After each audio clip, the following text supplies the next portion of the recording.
नमो भगवते तस्मै कृष्णायद्भुतकर्मणे रूपनाम विभेदेन जगत्कीर्तियो यतः। एकं शास्त्रं देवकी पुत्रगीतमेको देवो देवकी पुत्र एव एको मंत्र सतस्य नामानि यानि कर्मापैकं तस्य देवस्य सेवा। श्रीमद् भगवद गीता भाषा पहला अध्याय।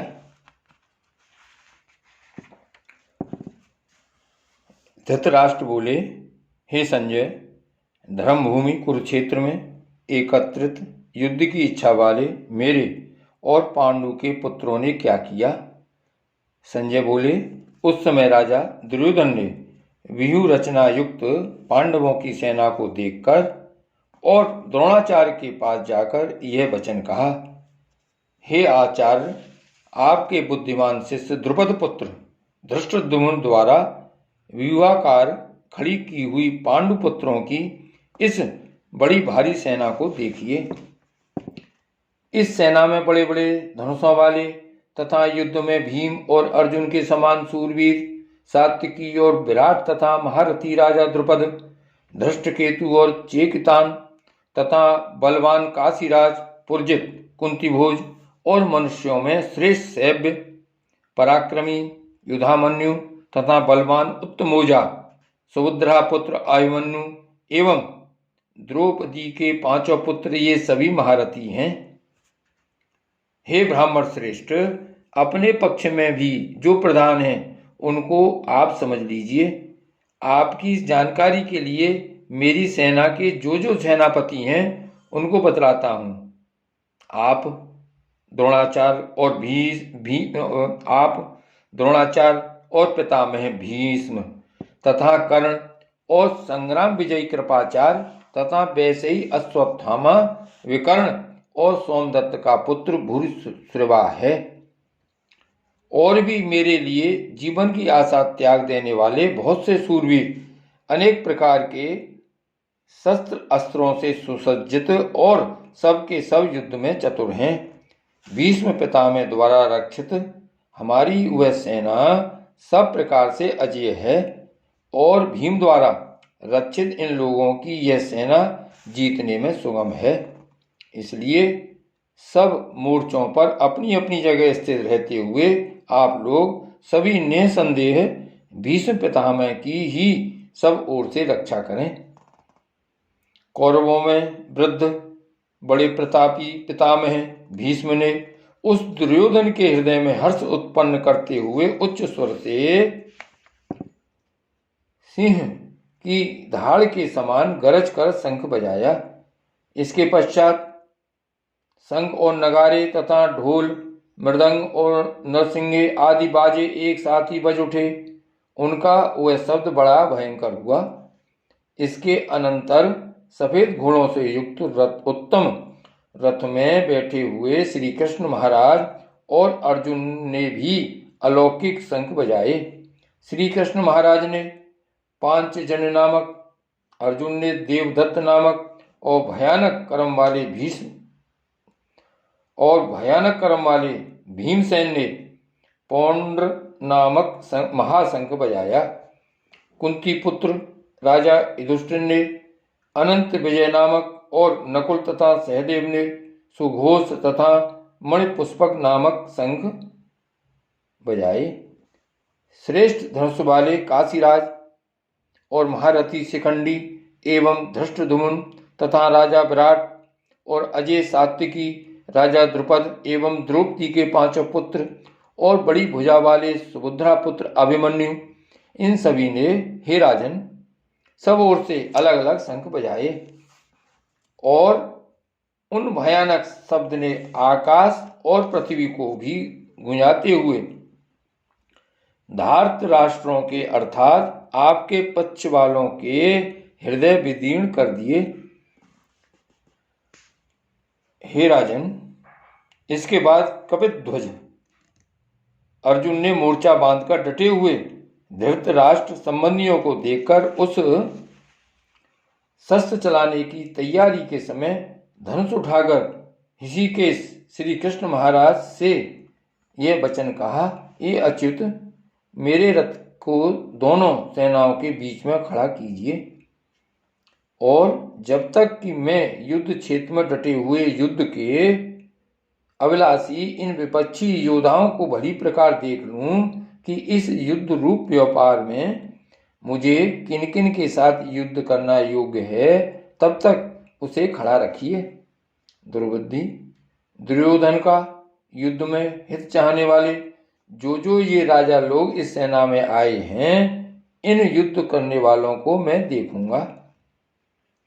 संजय बोले, हे धृतराष्ट्र, अर्जुन द्वारा इस प्रकार कहे हुए महाराज श्री कृष्णचंद्र ने दोनों सेनाओं के बीच में भीष्म और द्रोणाचार्य के सामने तथा संपूर्ण राजाओं के सामने उत्तम रथ को खड़ा करके इस प्रकार कहा कि हे पार्थ, युद्ध के लिए जुटे हुए इन कौरवों को देख।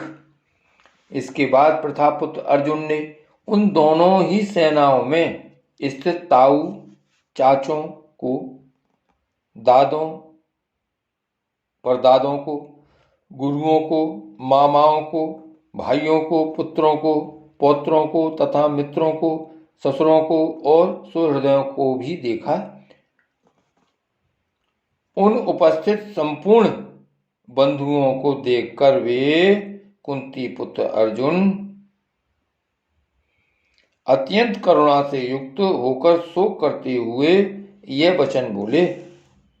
अर्जुन बोले, हे कृष्ण, युद्ध क्षेत्र में डटे हुए युद्ध के अभिलाषी इस सुजन समुदाय को देखकर मेरे अंग शिथिल हुए जा रहे हैं और मुख सूखा जा रहा है तथा मेरे शरीर में कंप एवं रोमांच हो रहा है, वे का उत्तर हो रहा है, हाथ से गांडीव धनुष गिर रहा है और त्वचा भी बहुत जल रही है तथा मेरा मन भ्रमित सा हो रहा है, इसलिए मैं खड़ा रहने की भी समर्थ नहीं हूं। इसलिए मैं खड़ा रहने को भी समर्थ नहीं हूं। हे केशव, मैं लक्षणों को भी विपरीत ही देख रहा हूं तथा युद्ध में स्वजन समुदायों को मारकर कल्याण भी नहीं देखता। हे कृष्ण, मैं न तो विजय चाहता हूं और न राज्य तथा सुखों को ही। हे गोविंद, हमें ऐसे राज्य से क्या प्रयोजन है अथवा ऐसे भोगों से और जीवन से भी क्या लाभ है। हमें जिनके लिए राज्य, भोग और सुखादि अभीष्ट हैं, वे ही ये सब धन और जीवन की आशा को त्याग कर युद्ध में खड़े हैं। गुरुजन, ताऊ, चाचे, लड़के और उसी प्रकार दादे, मामे, ससुर, पौत्र, साले तथा और भी संबंधी लोग हैं। हे मधुसूदन, मुझे मारने पर भी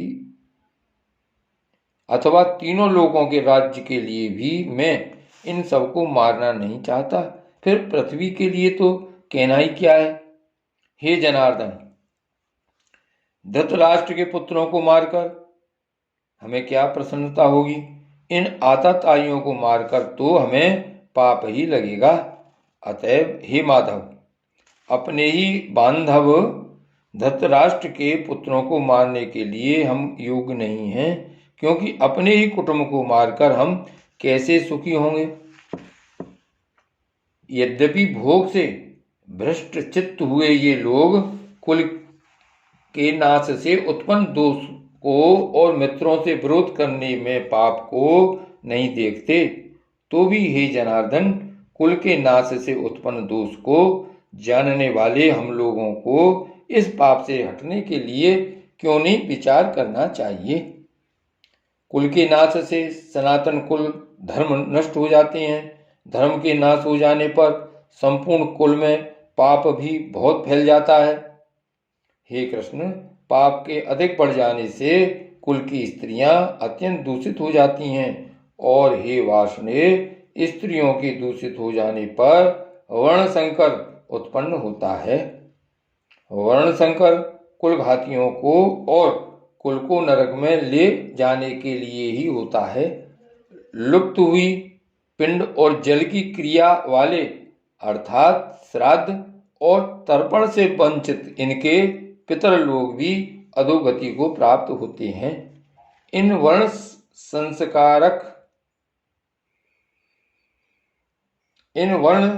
संकरकारक दोषों से कुल घातियों के सनातन कुल धर्म और जाति धर्म नष्ट हो जाते हैं। हे जनार्दन, जिनका कुल धर्म नष्ट हो गया है, ऐसे मनुष्यों का अनिश्चित काल तक नरक में वास होता है, ऐसा हम सुनते आए हैं। हाँ शोक, हम लोग बुद्धिमान होकर भी महान पाप करने को तैयार हो गए हैं, जो राज्य और सुख के लोभ से स्वजनों को मारने के लिए उद्यत हो गए हैं। यदि मुझ शस्त्र रहित एवं सामना न करने वाले को शस्त्र हाथ में लिए हुए धृतराष्ट्र के पुत्र रण में मार डालें, तो वह मारना भी मेरे लिए अधिक कल्याणकारक होगा। संजय बोले, रणभूमि में शोक से उद्विग्न मन वाले अर्जुन इस प्रकार कहकर बाण सहित धनुष को त्याग कर रथ के पिछले भाग में बैठ गए। ओम तत्सदित श्रीमद्भगवत गीता सुपनिषत्सु ब्रह्म विद्यायां योग शास्त्रे श्री कृष्णार्जुन संवादे अर्जुन विषाद योगो नाम प्रथमोऽध्यायः।